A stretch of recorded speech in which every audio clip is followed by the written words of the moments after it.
Good morning student, कैसे हैं आप सब। उम्मीद करता हूँ आप सब अच्छे होंगे और आपकी तैयारी भी अच्छी चल रही होगी। स्टूडेंट, हमारा एक टॉपिक चल रहा था हिस्ट्री, जिसमें हमने काफ़ी टॉपिक कर लिए हैं। ठीक है, जिसमें से हमने हो गया हमारा सिंधु घाटी सभ्यता हो गया, और ऋग्वेदिक काल हो गए, उत्तर वैदिक हो गए, और पुरातात्विक साक्ष्य हो गए, वैदिक काल और उत्तर वैदिक काल। इसमें वेद पुराण सब खत्म हो गए हमारे ना। इन चीज़ को आप मेरे प्ले लिस्ट में जाकर के दे सकते हैं। स्टूडेंट, उन वीडियो को ना जरूर देखना आप ना, क्योंकि जब बच्चा शुरू से देखता है ना तो उसको समझ में आने लगता है कि कहाँ कहाँ क्या क्या कब हुआ था। ठीक है, हर चीज़ के बारे में आपको धीरे धीरे नॉलेज होती चली जाएगी। आप उनको जरूर देखना एक बार जाकर के ना मेरी प्ले लिस्ट में। जो आज का हमारा टॉपिक रहेगा वो 16 महाजनपद रहेगा। जो हमारा जो है ना पहले भारतवर्ष था, हमारा जो भारत, ये 16 महाजनपद में बटा हुआ था। ठीक, और इसका जो वर्णन है ना 16 जनपद का, एक बौद्ध ग्रंथ है, बौद्ध ग्रंथ है एक ना, वो है अंगुत्तर निकाय। अंगुत्तर निकाय एक बौद्ध ग्रंथ है, अंगुत्तर निकाय, अंगुत्तर निकाय। ठीक, एक बौद्ध ग्रंथ है अंगुत्तर निकाय। ठीक, 16 महाजनपद है, बौद्ध ग्रंथ अंगुत्तर निकाय। ठीक, इसमें 16 महाजनपद का वर्णन मिलता है। ठीक है स्टूडेंट, यह महात्मा बुद्ध से पहले का कथा है, मतलब महात्मा बुद्ध का जब जन्म नहीं हुआ था उससे पहले के 16 जनपद है। ठीक है, अब 16 जनपद के बारे में हम पढ़ते हैं। सबसे पहले एक हमारा राज्य था अंग, जिसकी राजधानी थी चंपा।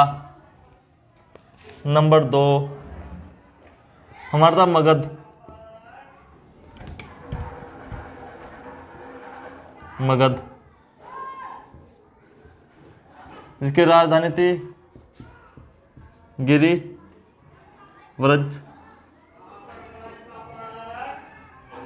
गिरिव्रज।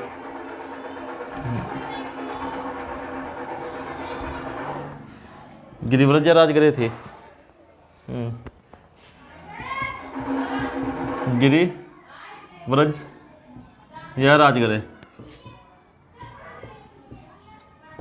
जिसकी राजधानी थी गिरिव्रज या राजगृह। ठीक है, एक था चंपा, अंकित थी राजधानी चंपा। दूसरा था मगध, जिसकी राजधानी थी गिरिव्रज और राजगृह। स्टूडेंट, अभी एक एग्जाम में क्वेश्चन आया था कि सबसे पुराना 16 महाजनपद में सबसे पुराना जनपद कौन सा है, तो हमारा मगध है, सबसे प्राचीन मगध है। और ये सबसे विशाल था, मतलब कि सबसे बड़ा जनपद यही था। अगर उस टाइम की बात की जाए तो सबसे शक्तिशाली जो वो था ना महाजनपद, तो यही था मगध, सबसे ज़्यादा शक्तिशाली, सबसे ज़्यादा शक्तिशाली था और सबसे ज़्यादा मतलब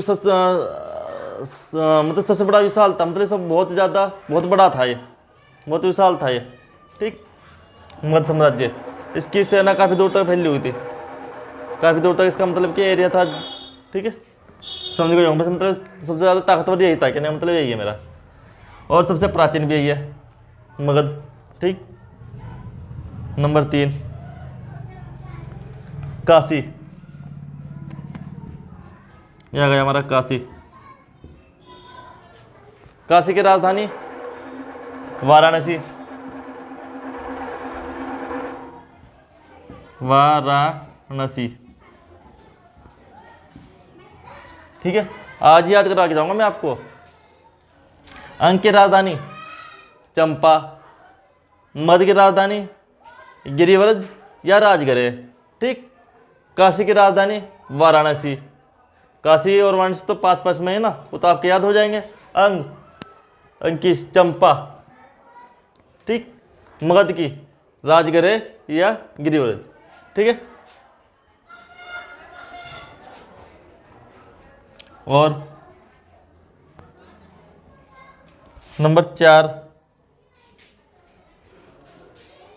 वत्स की,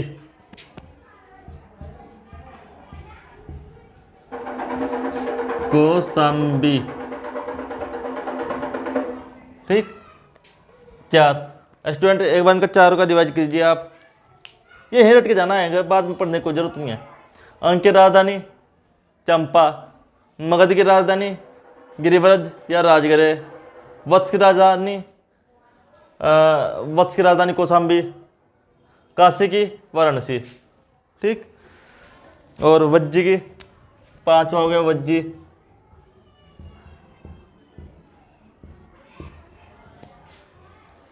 वज्जी की राजधानी विदेह या मिथिला, और उसकी वो भी है वैशाली।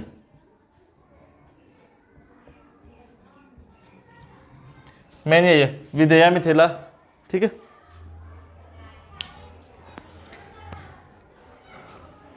वज्जी की राजधानी विदेह मिथिला और वैशाली। ठीक, वज्जी की है।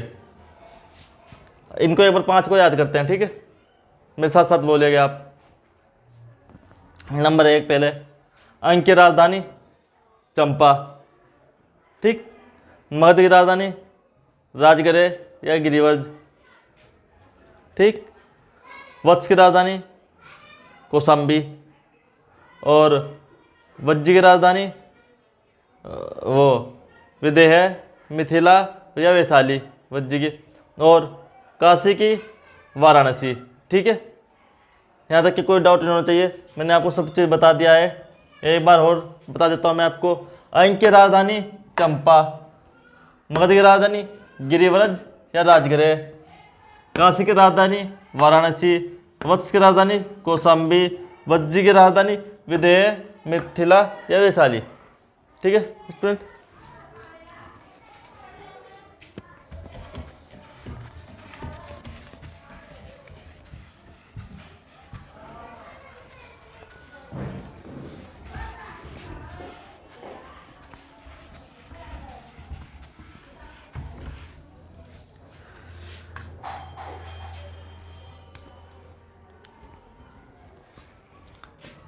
छठे किसकी राजधानी कौशल,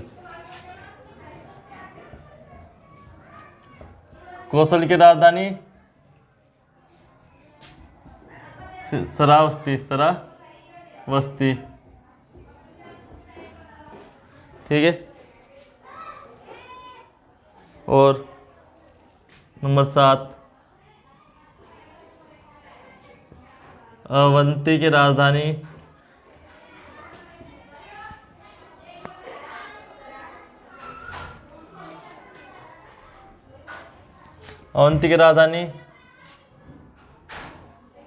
उज्जैन या महिष्मती। अवंती की राजधानी उज्जैन या महिष्मती। ठीक, ये वही वाला महिष्मती है जो बाहुबली फिल्म में था। ठीक, कौशल की राजधानी श्रावस्ती, अवंती की राजधानी उज्जैन या श्रावस्ती। नंबर 8, मल्की,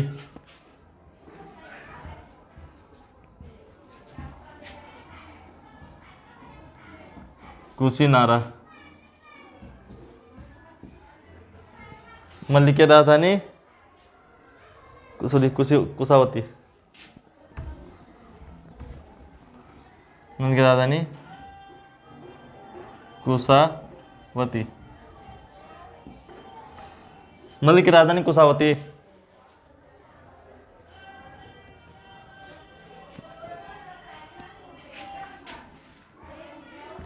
पांचाल की राजधानी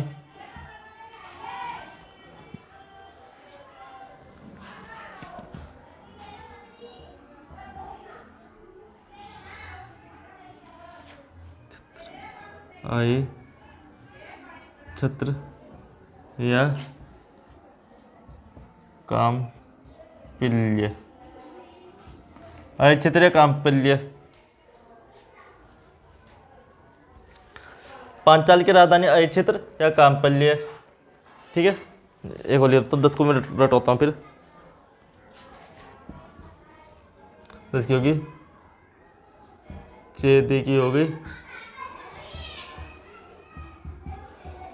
शक्तिमती। ठीक है।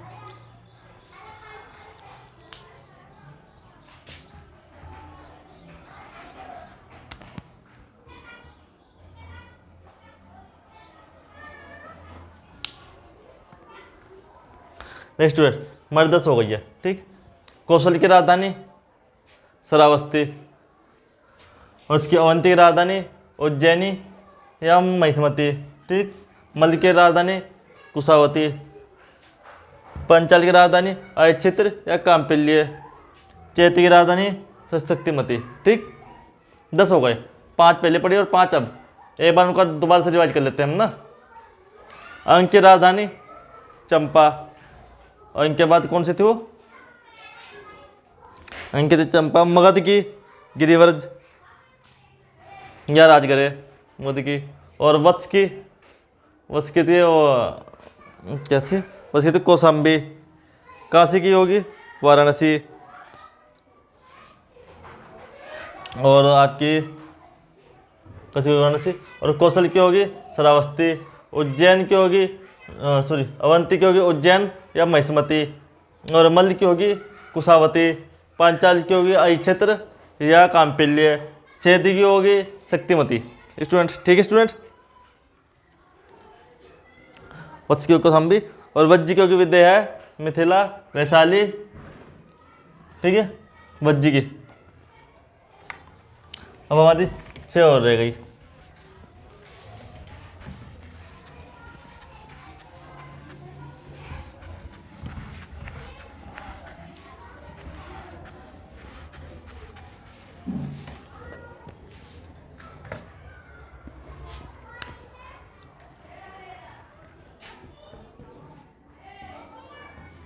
कुरु की हो गई इंद्रप्रस्थ,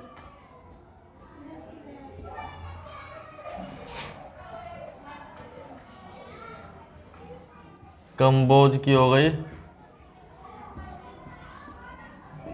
हाटक, और कौन सी थी?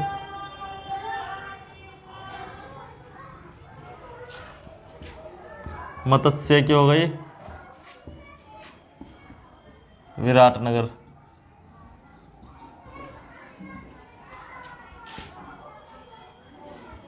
विराटनगर। सुरसेन,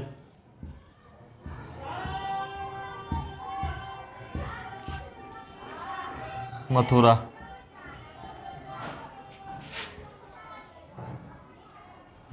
सुरसेन की होगी मथुरा। असमक,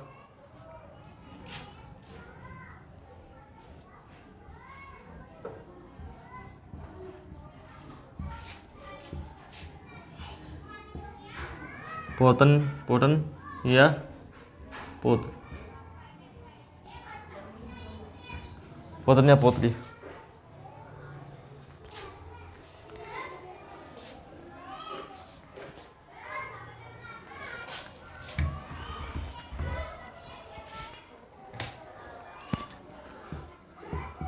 पोतन या पोटली।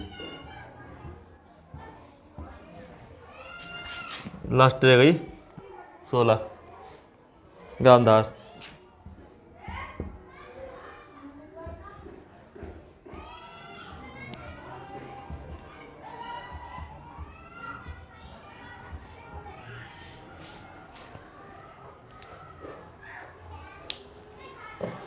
ठीक स्टूडेंट, हमारी 16 राजधानी हो गई, और 16 महाजनपद वो उनकी राजधानी हो गई। ठीक। 10 हमने पहले पढ़ी थी, 6 ये रह गई। अब बताइए, कुरु की राजधानी इंद्रप्रस्थ। इंद्रप्रस्थ, अगर आपसे पूछा जाए कि इंद्रप्रस्थ किसे कहा जाता है, तो जो इंद्रप्रस्थ है ना, दिल्ली को ही पुराने ज़माने में इंद्रप्रस्थ कहा जाता था, पहले ज़माने में ना।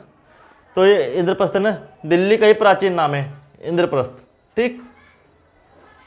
कंबोज, हाटक, कंबोज की राजधानी हाटक। मत्स्य की राजधानी विराटनगर, मत्स्य की राजधानी विराटनगर।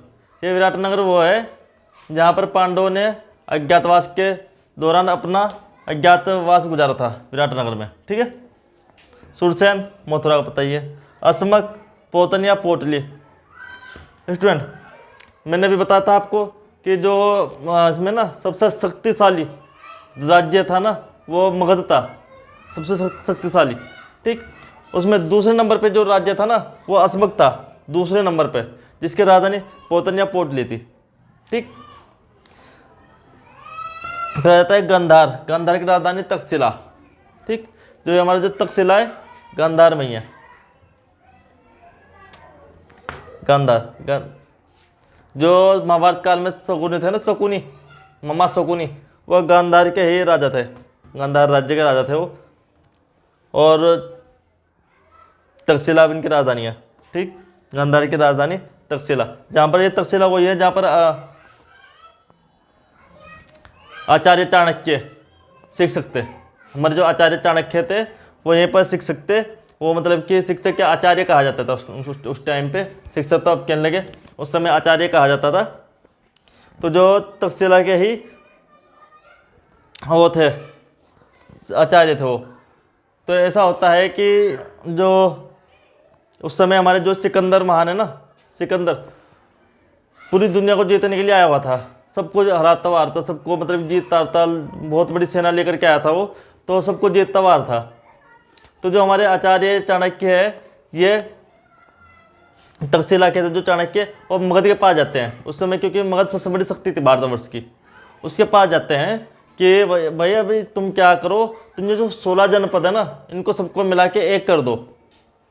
जब ये एक हो जाएंगे ना तो सिकंदर की हिम्मत नहीं होगी हमारे इस पर देश पे आक्रमण करने की, नहीं तो अकेला कर करके ना सबको जीतता चल जाएगा।